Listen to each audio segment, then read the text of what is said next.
बोलिए शासनपति श्रमण भगवान महावीर स्वामी की। चारित्र चूड़ामणि गुरुदेव श्री माया राम जी महाराज की। खद्दर धारिणी महान साध्वी श्री मथुरा देवी जी महाराज की। सेवा का हो सद्भाव जहाँ, सोने पे सुहागा होता है। सेवा का हो सद्भाव जहाँ, सोने पे सुहागा होता है। जो मानव मानव को जोड़े, वो प्रेम का धागा होता है। धन छोड़ दिया, घर छोड़ दिया, धन छोड़ दिया, घर छोड़ दिया, सुविधा छोड़ी, सुख छोड़ दिया, सुविधा छोड़ी, सुख छोड़ दिया। त्यागी है जिसने क्रोध मान छल लोभ को त्यागा होता है। जो मानव मानव को जोड़े, वो प्रेम का धागा होता है। जो मानव मानव को जोड़े, वो प्रेम का धागा होता है। सौभाग्य है जिसने धन पाया, सौभाग्य है जिसने धन पाया। भामाशाह जैसा मन पाया, भामाशाह जैसा मन पाया। धन होने पर भी दान न दे, धन होने पर भी दान न दे, वो मनुज अभागा होता है। जो मानव मानव को जोड़े, वो प्रेम का धागा होता है। जो मानव मानव को जोड़े, वो प्रेम का धागा होता है। एक भाई भूखा मरता है, एक भाई भूखा मरता है, एक भाई मौज उड़ाता है, एक भाई मौज उड़ाता है। उससे अच्छा तो बाँट के खाने वाला कागा होता है। जो मानव मानव को जोड़े, वो प्रेम का धागा होता है। जो मानव मानव को जोड़े, वो प्रेम का धागा होता है। मिष्ठान बनाने को मीठी, मिष्ठान बनाने को मीठी, चाशनी चढ़ाई जाती है, चाशनी चढ़ा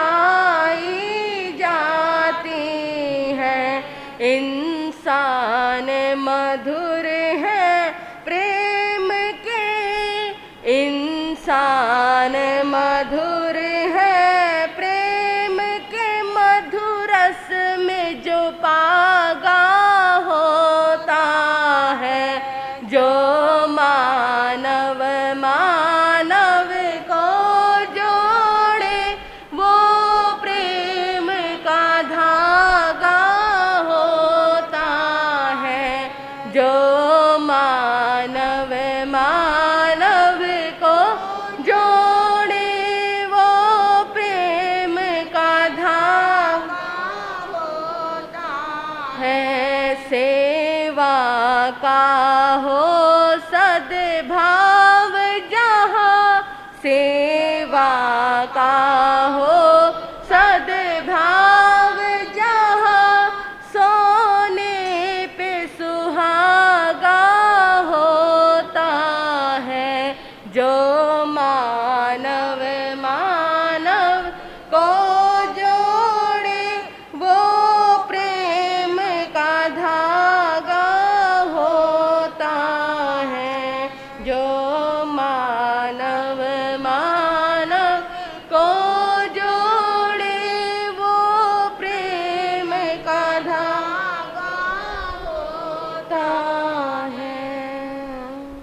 त्रिशैलानंदनं प्रभु परमेश्वरं, त्रिशैलानंदनं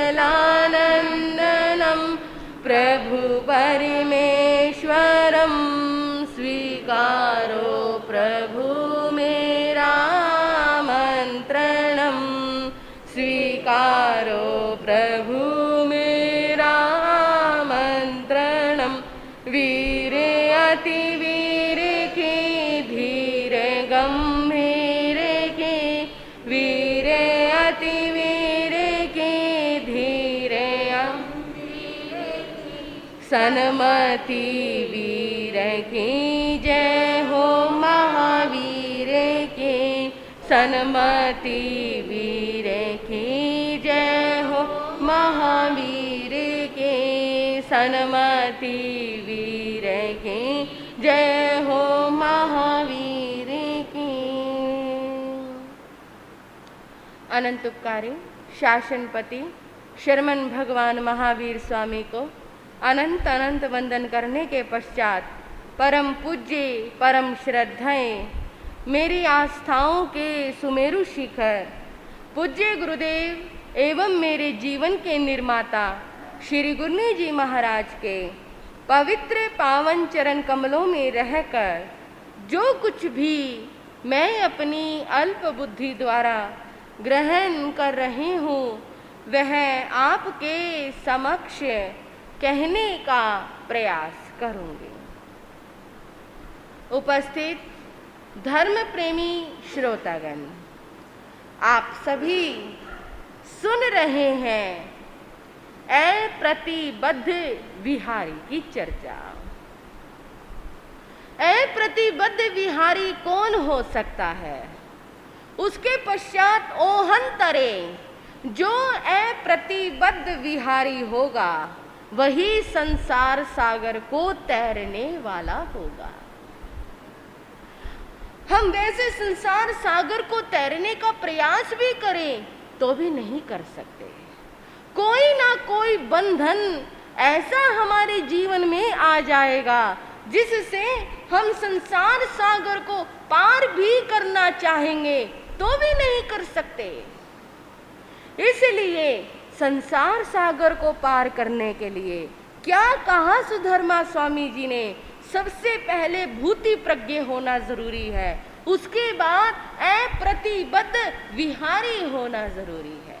यानी संसार के समस्त बंधनों को छोड़ने वाला हो, सभी ग्रंथियों को तोड़ने वाला हो, जो निश्चिंत होकर संसार में विचरण करे कि ना इस संसार में कोई मेरा है ना मैं किसी का हूँ, किसी का कोई भी बंधन उसको विचलित ना कर पाए।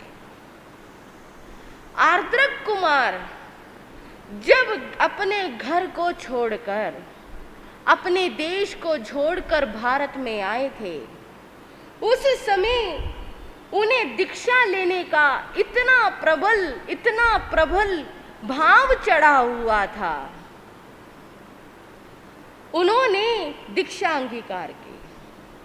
अभय कुमार मंत्री की प्रेरणा से उन्हें जाति स्मरण ज्ञान हुआ, अपने देश को छोड़कर भारत आए और उन्होंने दीक्षा अंगीकार की। दीक्षा लेकर बड़ी बड़ी तपस्याएं साधना करने लगे।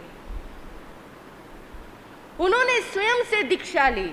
उस समय उन्होंने किसी और से यानी भगवान महावीर स्वामी से दीक्षा अंगीकार नहीं की थी।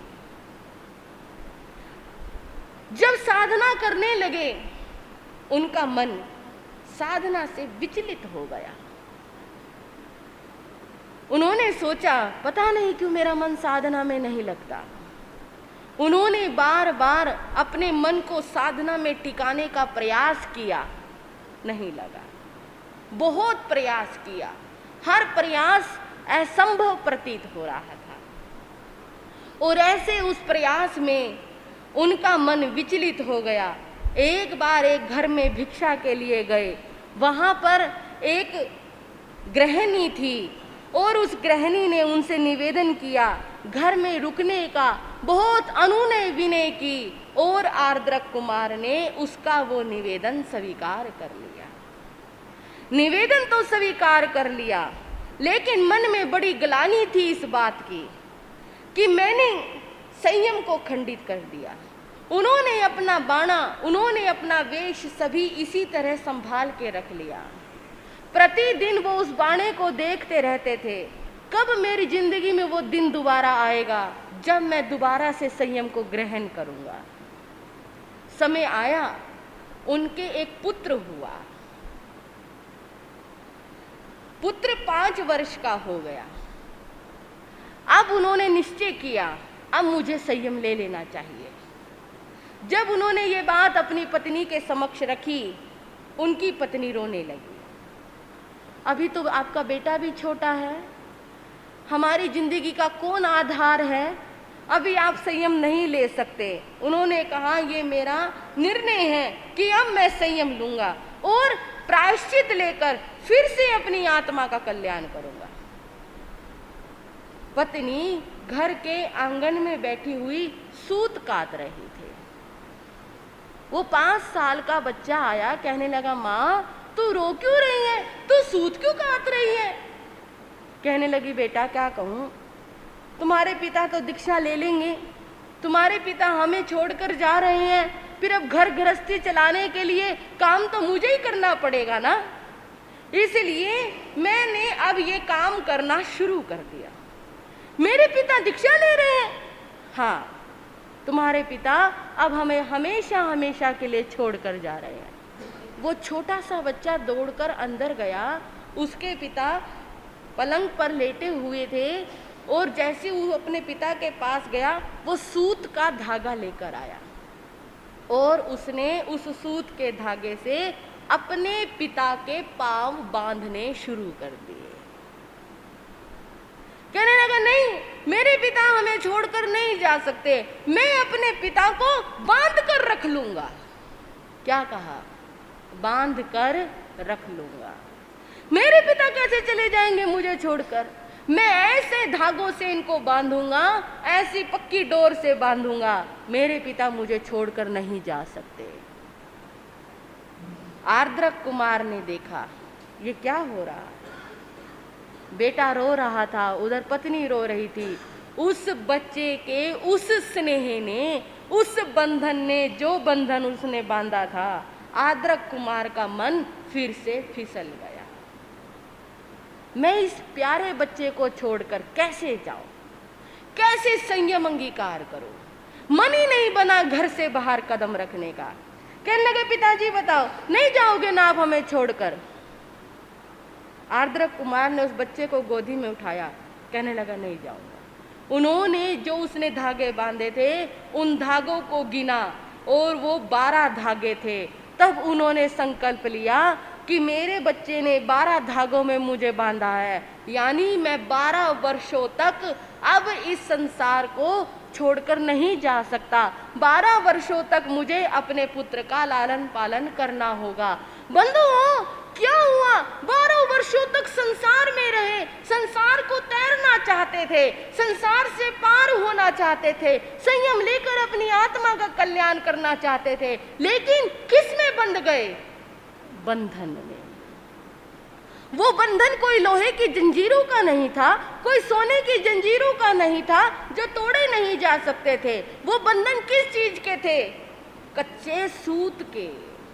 कच्चा सूत का बंधन कैसे होता है? झटको मिनट में टूट जाए।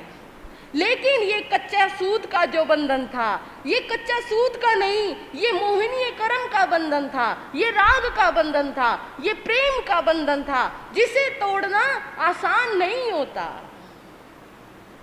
आप रक्षाबंधन पर अपने भाई के हाथों में हमारी बहनें राखी बांधती है। वो बंधन क्या है? एक कच्चे धागा है, लेकिन उस कच्चे धागे में कितना दम होता है, कितना दम होता है कि वो कच्चा धागा किसी भी अनजान व्यक्ति की कलाई पर बांधे तो वो भी रक्षा करने के लिए तैयार हो जाता है। ये बंधन ऐसा बंधन है। ऐसे बंधन में बंधने वाला व्यक्ति, चाहे वो कच्चे सूत का भी क्यों ना बंधन हो, ऐसे बंधन में बंधने वाला व्यक्ति अप्रतिबद्ध विहारी नहीं हो सकता। वो संसार को तैरने वाला नहीं हो सकता। जो कच्चे सूत के बंधन से घबरा गया, वो भला संयम कैसे पालेगा? वो कैसे संसार सागर को पार करेगा? नहीं कर सकता। लेकिन आदर्क कुमार ने किया। भविष्य में 12 वर्षों के बाद वो भगवान महावीर के पास गए, उनके चरणों में उन्होंने प्रायश्चित लिया, दीक्षा ली, संयम लेकर उन्होंने तो अपनी आत्मा का कल्याण किया। लेकिन जो मैं आपको बताने वाली हूँ वो यह है कि बंधन चाहे कैसा भी हो, बंधन बंधन है। प्रत्येक बंधन को तोड़ना एक साधक के लिए जरूरी हो जाता है, और जब वो बंधन टूट जाता है उसके पश्चात कितने भी बंधन आए वो हमें अपने अंदर जकड़ नहीं सकते। जैसे भगवान महावीर, जब उन्होंने संसार को छोड़ा, जब वो अप्रतिबद्ध विहारी हुए, कितने बंधन उनके सामने आए।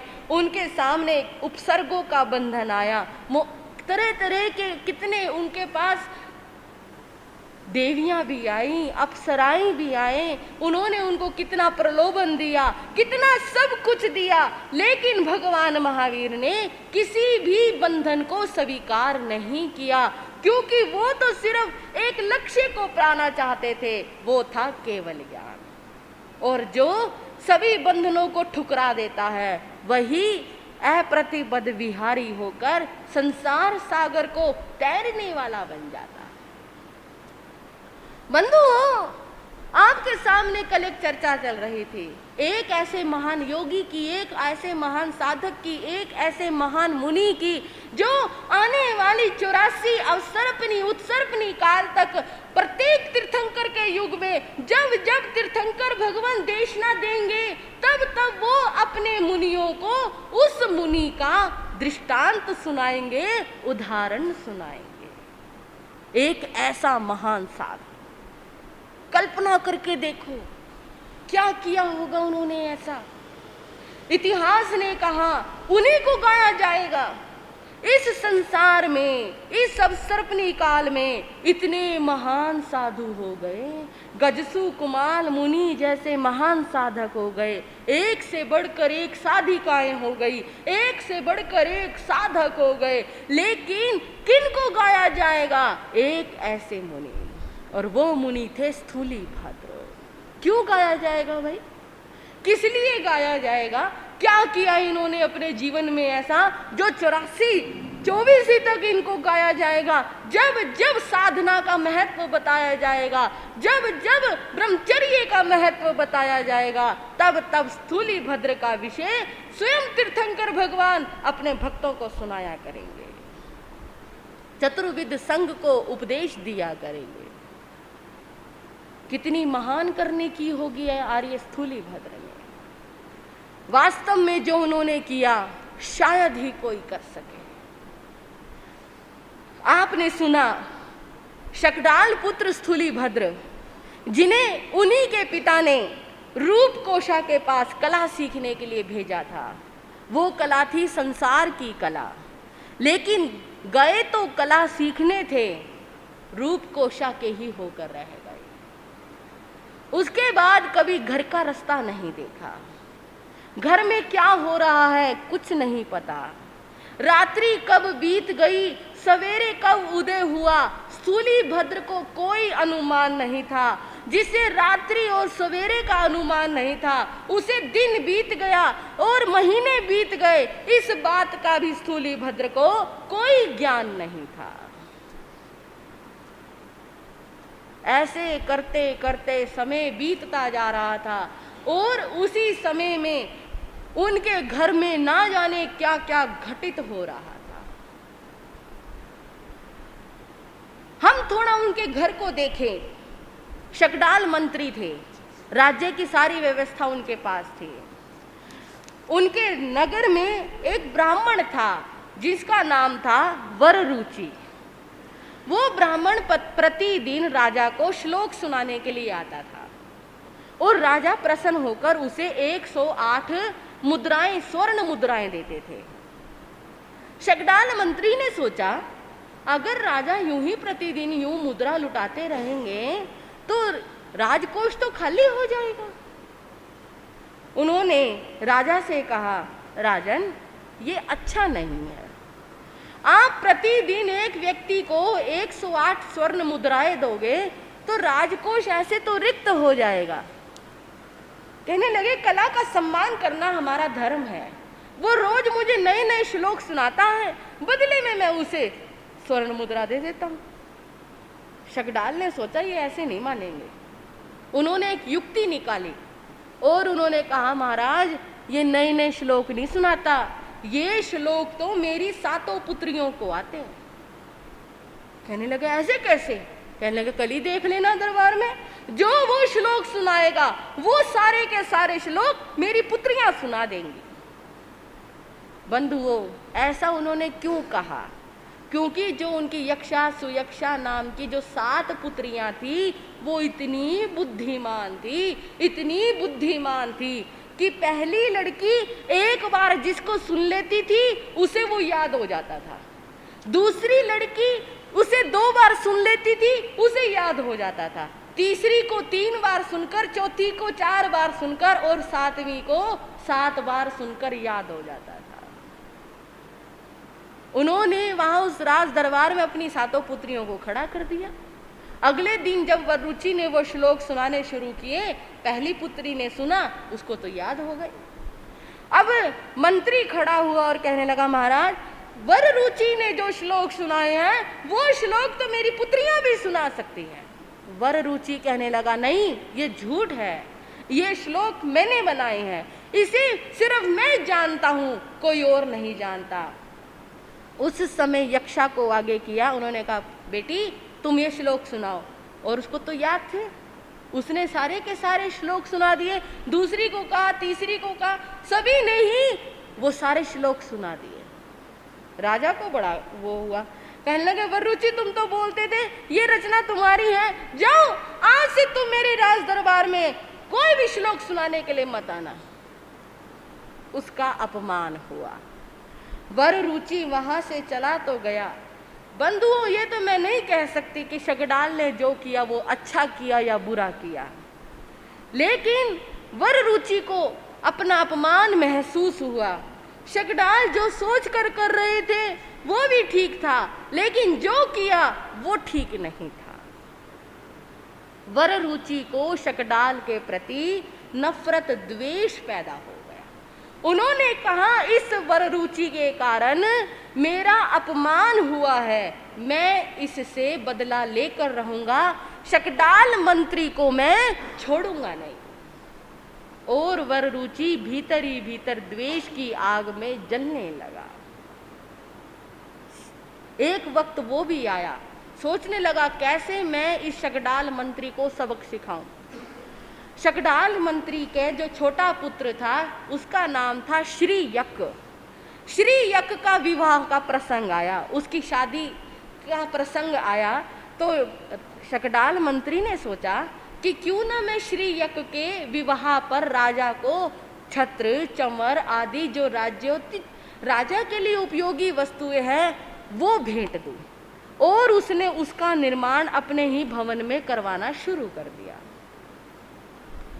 बंधुओं, ये बात वररुचि को पता लग गई और वररुचि ने पूरे ही नगर में ये ऐलान कर दिया, ये ढिंडोरा पिटवा दिया, जगह जगह नगर में इस बात की घोषणा करवा दी कि ये शकडाल मंत्री जो राजा का मंत्री है, राजा का बड़ा ही विश्वास पात्र है, लेकिन ये तो राजा को धोखा दे रहा है, ये देशद्रोही है, राजद्रोही है और ये राजा को मारकर स्वयं राजा बनने की कोशिश कर रहा है। ये अपने पुत्र को राजा बनाएगा क्योंकि ये अंदर ही अंदर राजा बनने की तैयारी कर रहा।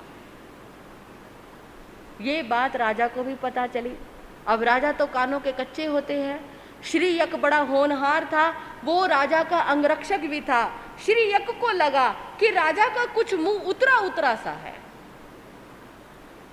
उसने ये बात अपने पिता से भी बताई। अगले दिन शकडाल मंत्री जब राजा के दरबार में गए, उन्होंने नमस्कार किया तो राजा ने उनकी तरफ ध्यान नहीं दिया, मुंह फेर लिया। शकडाल को लगा कुछ तो गड़बड़ है। उन्होंने बात पता लगवाई, पूरे नगर में गुप्तचर भेजे, उन्हें बात पता लगी। कहने लगे राजा की बुद्धि का कुछ नहीं पता, कब किसको खत्म करवा दे। उन्होंने अपने बेटे से कहा, श्री यक तुम्हें आज पितृ भक्ति दिखानी है। कहने लगे पिताजी मैं समझा नहीं। कहने लगे तुम राजा के अंगरक्षक हो, तुम्हें एक काम करना है। कल जब मैं राजा के दरबार में नमस्कार करने के लिए जाऊंगा तो तुम्हें तलवार से मेरी गर्दन अलग कर देनी। श्री यक कहने लगा नहीं नहीं नहीं, ये मैं कैसे कर सकता हूँ? अपने ही पिता की गर्दन को मैं कैसे उतार सकता हूँ पिताजी? ये मैं नहीं कर सकता, मैं अपने पिता की घात नहीं कर सकता। कहने लगे श्री यक तुम्हें ये करना होगा, नहीं तो राजा के मन में जो मेरे प्रति गलत विचार आ रहे हैं वो गलत विचार ना जाने हमारे पूरे घर का विनाश का कारण ना बन जाए।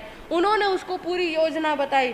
कहने लगे पिताजी पर मैं अपने पिता का घात नहीं कर, तू चिंता मत कर, जिस समय मैं नमस्कार करूंगा उस समय मैं अपने मुंह में जहर रख लूंगा, मेरी मौत जहर से होगी, तेरे मारने से नहीं होगी। ठीक है। श्री यक क्या करता, अपने पिता की आज्ञा को स्वीकार किया। अगले दिन जैसे ही शकडाल मंत्री ने गर्दन झुकाई, श्री यक आगे आया और अपनी तलवार से पिता की गर्दन अलग कर दी। राजा दरबारी सभी देखकर हैरान थे। राजा ने कहा ये तुमने क्या किया? आप ही तो आपके मन में जो विचार था कि मेरे पिता राजद्रोही है, तो राजद्रोही को जीने का कोई अधिकार नहीं। श्री यक क्या यह सच है कि तुम्हारे पिता राजद्रोही थे? नहीं राजन। श्री यक बहुत रोया और कहने लगा नहीं राजन, मेरे पिता राजद्रोही नहीं थे, मेरे पिता तो राज्य के प्रति पूर्ण समर्पित थे। लेकिन ना जाने किसी ने ये बात नगर में क्यों फैला दी कि मेरे पिता मुझे राजा बनाना चाहते हैं और वो उसकी तैयारी कर रहे हैं। मेरे पिता तो मेरे विवाह की तैयारियां कर रहे थे, मेरे विवाह में आपको भेंट देने की तैयारियां कर रहे थे, लेकिन आपके मन में जो ये शंका थी, इस शंका ने मेरे पिता को मरने के लिए मजबूर कर दिया। मेरे पिता जीना नहीं चाहते थे और इसलिए जो उनके ऊपर राजद्रोही का ये कलंक लगा था, आज मैंने उस कलंक को मिटा दिया। राजा को भी बड़ा दुख हुआ। पिता का अंतिम संस्कार किया जा रहा है, शकडाल का अंतिम संस्कार हो रहा है और वो यात्रा कोशा के महलों के नीचे से जा रही थी। बंधुओं, जब वो यात्रा जा रही थी, आगे आगे अर्थी, पीछे पीछे श्री यक रोते हुए जा रहे थे, उनकी बहनें विलाप करती हुई जा रही थी। ये करुण क्रंदन महलों में बैठे हुए स्थूली भद्र के कानों में पड़ा। आज रूपकोशा किसी काम से गई हुई थी। उन्होंने कहा ये करुण क्रंदन किसका है? ये आवाज तो ऐसा लगता है सुनी सुनी सी आवाज हो, ये रोने की आवाज जानी पहचानी सी लगती है, कौन रो रहा है ये? उन्होंने अपने दास को कहा जरा पता तो लगाओ ये रो कौन रहा है गली में। दास आया, कहने लगा यहां एक अर्थी जा रही है और इस नगर के जो महामंत्री शकडाल थे उनकी मृत्यु हो गई और ये अर्थी उन्हीं की जा रही है। क्या? सुनते ही स्थूली भद्र के तो पैरों के नीचे की जमीन खिसक, मेरे पिता की अर्थी जा रही है। दौड़ते हुए नीचे आए और उन्होंने देखा उनकी बहनें रो रही हैं, उनका भाई रो रहा है। ये कैसे हो गया, क्यों हो गया? मुझे तुमने सूचना तक नहीं भिजवाई। क्या मैं तुम्हारे लिए इतना पराया हो गया था?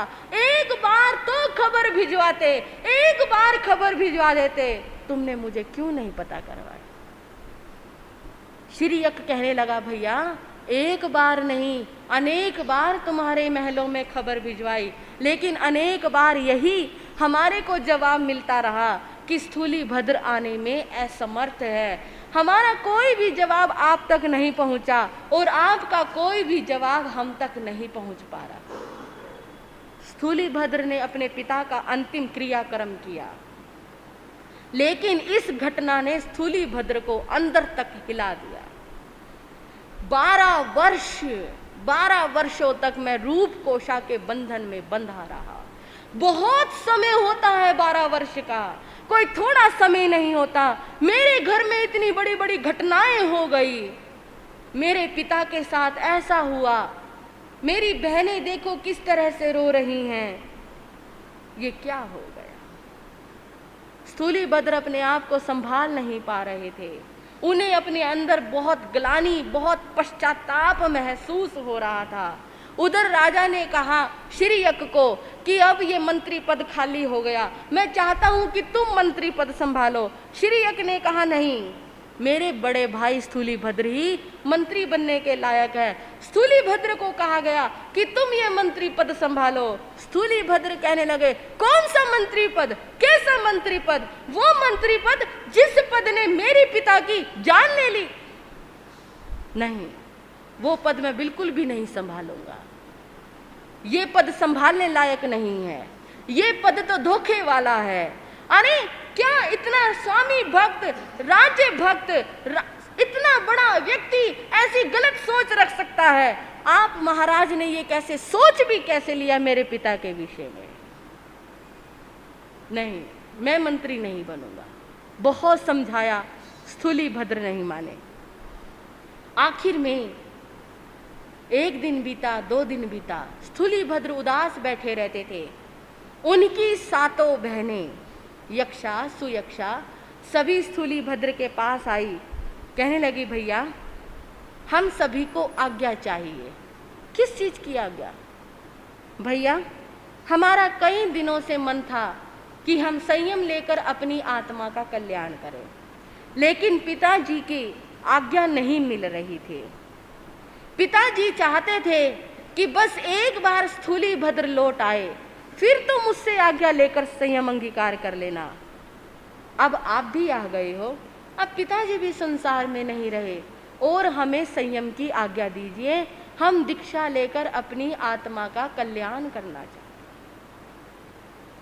तुम सभी की सभी दीक्षा अंगीकार करोगी? हाँ भैया, ये संसार नश्वर है, इस संसार से क्या मिला हमें? हमारे पिता भी इस संसार ने छीन लिए, हमें संयम लेना है। जैसी स्थूली भद्र ने ये सोचा, एक मेरी बहनें भी हैं जो इतनी छोटी उम्र में संयम अंगीकार कर रही है, एक मैं भी निकृष्ट प्राणी हूं, 12 वर्षों तक रूप कोशा के रूप जाल में फंसा रहा, उसके महलों में अंधा बना पड़ा रहा। एक मेरी बहनें हैं, घर में रहकर कितना सुंदर जीवन जी रही हैं, और एक मैं हूं जो अपने घर परिवार से दूर भी रहा तो किस अधम कीचड़ में फंसा रहा। धिक्कार है मुझे, धिक्कार है मेरी जिंदगी को, धिक्कार है मेरी आत्मा को। बार बार वो अपने आप को धिक्कारते रहे और कहने लगे मैं भी दीक्षा लूंगा। श्रीयक कहने लगा, नहीं भैया, ये आप क्या कह रहे हो? आप दीक्षा कैसे ले लोगे? बहनें भी मुझे छोड़कर चली जाएंगी, आप भी मुझे छोड़कर चले जाओगे। नहीं श्रीयक, जो मैंने सोच लिया सोच लिया। अब मैं दीक्षा लेकर अपने पापों का प्रायश्चित करना चाहता हूँ, अपनी आत्मा का कल्याण करना चाहता हूँ। बंधुओं, यहाँ से शुरुआत हुई थी एक अप्रतिबद्ध विहारी। वो बंधन आसान नहीं था तोड़ना जो स्थूलीभद्र तोड़ना चाहते थे। जैसे ही उनके दीक्षा की बात रूपकोशा को पता चली, रूपकोशा तो बेहोश होकर गिर गई। वो स्थूलीभद्र को मनाने के लिए आएगी, क्या स्थूलीभद्र भी उसके बंधन में बंध जाएंगे या क्या प्रतिक्रिया करेंगे, क्या कहेंगे वो उसको? और जो कहेंगे, जैसा वो बंधन तोड़ेंगे, सुनेंगे अगले समयों में। आज इतना ही कहकर मैं अपने विषय को विराम देती हूँ। अब श्री गुन्नी जी महाराज की मंगलमय वाणी आप सभी श्रवण करेंगे। बोलिए भगवान महावीर।